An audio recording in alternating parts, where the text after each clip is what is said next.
Congratulations, आपने अभी just इस थंबनेल को क्लिक किया।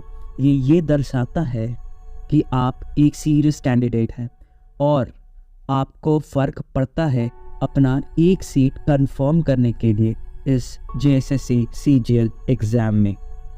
Hello and welcome to Johar IQ।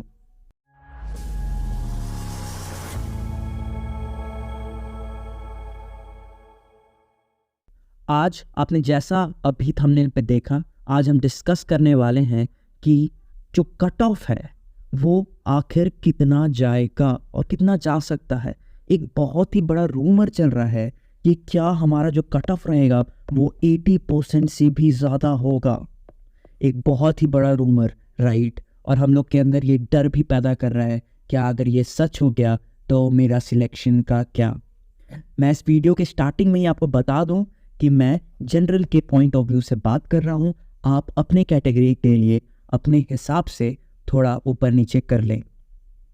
Now moving forward, तो सबसे पहले क्वेश्चन है, क्या 80% या 80% से ज़्यादा कट ऑफ हो सकता है? तो मैं आपको बता दूं कि हाँ, इट इज़ रियली पॉसिबल कि आपका जो कट ऑफ है इस बार 80% से ऊपर जा सकता है। आप पूछोगे क्यों? कुछ तो रीजंस होंगे। Yes sir, we are going to discuss those reasons right here. देखो, सबसे पहला तो इस बार अगर आप एप्लीकेशन फॉर्म अगर देखोगे तो बहुत ज़्यादा गिरे हैं। जिसका मतलब क्या? ज़्यादा competition. Exactly right, around 10 lakh plus application forms. आप समझ लो, तो कट ऑफ ज़्यादा जाना ही है। दिस इज ट्रुथ और इसको कोई नहीं रोक सकता। When we talk about increasing competition, exactly, अभी आप जाइए और YouTube पे सर्च कीजिए कोई भी एक टॉपिक, आप वहाँ पे आसानी से देख सकते हैं कि कम से कम 4 से 5 यूट्यूबर्स ने उस टॉपिक पे वीडियो बना कर रखी होगी। तो आप देखोगे कि आपके पास पढ़ने के लिए बहुत ही अच्छा खासा सोर्सेज है। तो आप सोचो, जो और भी बच्चे होंगे वो भी इन सारे सोर्सेज से पढ़ रहे होंगे, तो जो कंपटीशन रहेगा वो बहुत ही ज़्यादा कट थ्रोट होने वाला है। ये बात याद रखना है। इससे भी क्या होगा, लोग की कॉम्पिटेंसी बढ़ रही है तो ऑब्वियसली कट ऑफ हाई जाएगा, ठीक है। और एक और बात, इस बार JSSC CGL में आप देख रहे होंगे कि पेपर 2 में कुछ नए सब्जेक्ट ऐड किए गए हैं, जैसे कि इंग्लिश, जैसे कि हिंदी। अब ऐसे सब्जेक्ट उन लोगों के लिए बहुत ही अच्छा हो जाएगा जो फर्स्ट टाइम एग्ज़ाम दे रहे हैं, जिनको एक पेपर 2 सेलेक्ट करना पड़ता और जिनका ये जो लोकल लैंग्वेज है या कभी भी उन्होंने पेपर 2 का जो वो लैंग्वेज सेलेक्ट करते थे उन्होंने उस चीज़ को कभी पढ़ा भी नहीं होगा, तो उन लोगों के लिए पेपर 2 बहुत मुश्किल हो जाता था। लेकिन इस बार अगर आप देखोगे, जिन लोगों ने हिम्मत करके इंग्लिश लिया है या जिन लोगों ने हिम्मत करके हिंदी लिया है या कोई और नया सब्जेक्ट जो आया है, मैं बता दूं कि उन लोग के लिए ये थोड़ा आसान हो गया है। और जो लोग पहले से दूसरा सब्जेक्ट लेकर रखे थे और वो अभी भी उसके साथ आगे बढ़ रहे हैं, तो अब जानते हो आप क्या कर रहे हो। तो इसमें कोई दो राय नहीं है। अगर आप अच्छे तो आप ऑब्वियसली अच्छा स्कोर करोगे, लेकिन अगर थोड़ा सा भी डाउट है तो आपके लिए वो चीज़ थोड़ा सा टफ होने वाला है। ये बात याद रखिएगा। तो ये जो नए सब्जेक्ट्स आएंगे ऑब्वियसली आपका अगेन कंपटीशन बढ़ाएंगे और again what we will see कि इस बार का कट ऑफ हाई जाने का चांसेस है, ठीक है। और लास्ट में एक और बात, बहुत सारे ऐसे कैंडिडेट्स हैं ना जो JPSC UPSC की तैयारी करते हैं और वो भी ये एग्ज़ाम में बैठेंगे। Yes sir, it is a bitter truth, because वो भी चाहते हैं कि उनका कहीं ना कहीं एक सीट कंफर्म हो जाए। And because of this you will see that this people would also be sitting in the exam, और इसी के कारण ये लोग हाई स्कोर करेंगे। तो आपका कंपटीशन फिर अगेन देखो किन लोगों के साथ होने वाला है। तो आप रेडी रहो कि इस बार जो आपका ये कट ऑफ होने वाला है वो सच में हाई रहेगा। लेकिन एक और बात है, क्या एक रीज़न के कारण कट ऑफ कम हो सकता है? बिकॉज इस बार जितने सीट्स आए हैं वो 2000 प्लस है। तो क्या इस कारण से आप बोल सकते हो कि इस बार जो ये नंबर्स है वो थोड़े डिक्लाइन कर जाए? तो देखो भाई, 10 लाख से भी ज़्यादा एप्लीकेशन फॉर्म्स हैं, कट थ्रोट कंपटीशन है। कम का तो सोचो ही मत। अगर कम हो जाता है तो तुम्हारे लिए बेनिफिशियल है, अगर कम नहीं होता है तो ऑब्वियसली तुम ऑलरेडी ऊपर का सोच के चल रहे थे, तो तुम्हारे लिए और आसान ही रहेगा, तुम्हारे लिए बेटर रहेगा। तो मेरी बात मानो, कट ऑफ को ऊपर ही मान के चलो और मेहनत ज़्यादा करो। नाउ अब एक और क्वेश्चन होता है, कितना स्कोर करें। देखो हम लोग को ये बात पहले से पता है, ये जो पेपर 1 होने वाला है ये क्वालिफाइंग नेचर का है, तो इसको आपको क्वालिफाई करना है बस, और कुछ नहीं। इसका तो फंडा ऑलरेडी क्लियर है, ज़्यादा दिमाग नहीं लगाना। लेकिन पेपर 2 का क्या? पेपर 2 रियल कंपटीशन बताएगा, आप इस पे कितना ज़्यादा स्कोर करते हो वो आपकी सिलेक्शन पक्का करेगा। तो 85 प्लस एक सम्मानजनक स्कोर है, आपको इतना लाना होगा अगर आप ASO टारगेट करते हो। इससे तो ऊपर जाना पड़ेगा आपको, तो it is going to be tough.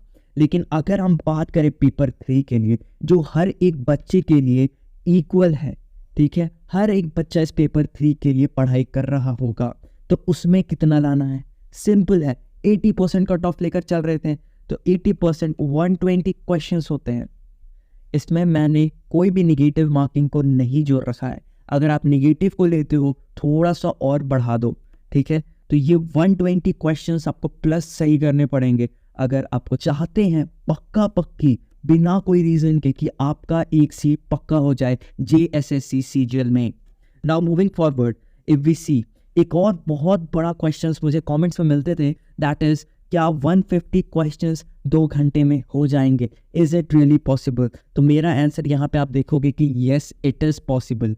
150 question में जब आप बाकी सारे सब्जेक्ट्स का क्वेश्चन देखोगे, मैं मैथ का भी थोड़ा देर के लिए साइड कर रहा हूँ, ठीक है, और रीजनिंग का। अब देखो अगर आप बात करोगे सारे अदर सब्जेक्ट्स के, कंप्यूटर का देखो तो एकदम तुरंत आप रीड करोगे तो तुरंत डायरेक्ट फैक्चुअल क्वेश्चंस रहेंगे। आपको आता है तो आप टिक करोगे, नहीं आता तो आप छोड़ के आगे बढ़ोगे। तो इसमें टाइम आपको सोचने में ज़्यादा नहीं लगेगा, ठीक है। तो इसीलिए मैं कह रहा हूँ कि 150 क्वेश्चंस अगर आप देखो तो हाँ sir it is possible in 2 hours. और एक और बात आप याद रखना कि JSSC ये बात एक बार ट्रायल जरूर लेगा कि क्या 150 क्वेश्चन सच में हो सकते हैं। और ये 150 क्वेश्चन आप पहली बार आपको बहुत डराएगा, लेकिन मेरी बात मानो, ये 150 क्वेश्चन से डरना नहीं है। बिकॉज अगर आप डर गए तो आप अपना ही पैर पे कुल्हाड़ी मार रहे हो, ये बात याद रखो। नाउ आखिरी के 25 दिन को कैसे यूटिलाइज करें? देखो प्रिपेयर पेपर 2 को सबसे अच्छे से करके जाओ, ठीक है, बिकॉज ये तुम्हारा सिलेक्शन करवाने का सबसे अच्छा रामबाण इलाज है। और दूसरी बात यहाँ पे देखोगे पेपर 3 को भाई सेग्रीगेट करो अपने पोटेंशियल के हिसाब से, और दूसरा देखो कि हार्डर पार्ट क्या है आपके लिए। सबका अपना अपना हार्डर पार्ट रहता है। अगर मैं रहता आपकी जगह, अगर मुझे सिलेक्ट करना पड़ता, तो मेरा जो मैथ है वो कमज़ोर है, तो मैं मैथ को अपना हार्डर पार्ट मानता, और जो मेरा पोटेंशियल है वो मेरा अदर जनरल सब्जेक्ट्स हैं, ठीक है।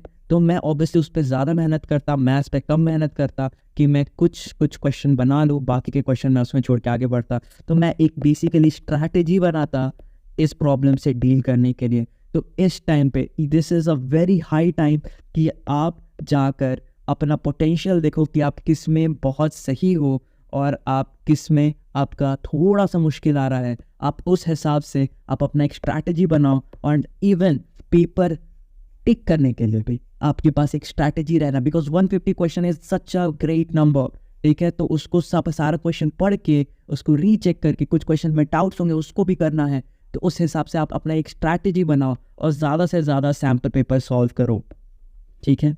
बाकी एक और छोटा सा आप लोगों के लिए प्रो टिप जो अभी तक इस वीडियो में बने हुए हैं, that is exam date extend हो सकता है क्या, होने के चांसेस हैं क्या। देखो मेरी बात सुनो, तो इस पे मत पढ़ो। एग्ज़ाम की डेट अभी टेंटेटिव जो दी हुई है, प्लीज़ उस पर फोकस करो, इस हिसाब से पढ़ो। आप उस समय के लिए अगर प्रिपेयर करोगे तो आप बेटर कंडीशन में होगे। भले एग्ज़ाम डेट चलो कुछ 1 महीने आगे चला गया, आपके पास और एम्पल अमाउंट ऑफ टाइम रहेगा कि आप उसको और अच्छे से डील कर पाओ। बट अगर सोचो एग्ज़ाम 14-15 को ही हो गया और आप वेट कर रहे थे कि नहीं डेट बढ़ जाएगा, तो प्लीज़ अभी कोई भी नोटिस जारी नहीं किया गया है, तो आप एक बात ध्यान दें कि जब जेएसएससी कोई बात बताना होगा तो वो बता ही देगा, लेकिन जब तक ये क्लियर नहीं होता तो प्लीज़ इधर उधर के रूमर्स से थोड़ा सा बचें एंड प्लीज़ कंसंट्रेट करो अपने पढ़ाई में। आखिरी के 25 दिन बच रहे हैं, प्लीज़ अच्छे से यूटिलाइज़ करो। और जिन लोगों ने अभी, मैं बता दूं, पेपर 2 लिया है इंग्लिश का, मैं कोशिश कर रहा हूं अपना बेस्ट कि मैं अपने तरफ से मैक्सिमम पोर्शन कवर कर दूं। Plus even we are thinking to have some practice sets, और उसका अनाउंसमेंट मैं जल्दी करूंगा। और इंग्लिश पेपर 2 से रिगार्डेड जितने भी डाउट्स हैं मैंने उसे कलेक्ट कर रखा है, और मैं उसके लिए स्पेशली एक वीडियो बनाऊंगा। तो जिन लोगों ने अभी तक देखा उन सभी को थैंक यू, एंड प्लीज़ पढ़िए, आपका सिलेक्शन हो सकता है। खुद पे कॉन्फिडेंस रखिए। Thank you.